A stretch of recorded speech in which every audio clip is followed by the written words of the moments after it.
St. Louis Roofing offers preventative maintenance programs. It's a really good idea, no matter what size of building you own or what sort of roof assembly you have, to keep an eye on it. We recommend 2 times per year, once in the fall and once in the spring.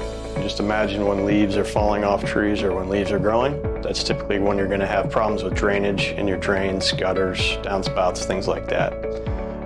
Also, looking at your roof a couple times per year, which building owners typically don't do just because it's a roof and they're not up there. Our technicians can catch issues with the roof before they can be a problem, before there's a significant leak. Patching, repairing, refreshing sealants on terminations, things like that. In the long run, over the course of the life of your roof, $1,500 to $3,000 per year for preventative maintenance could save you really tremendous sums of money over the course of the life of your roof.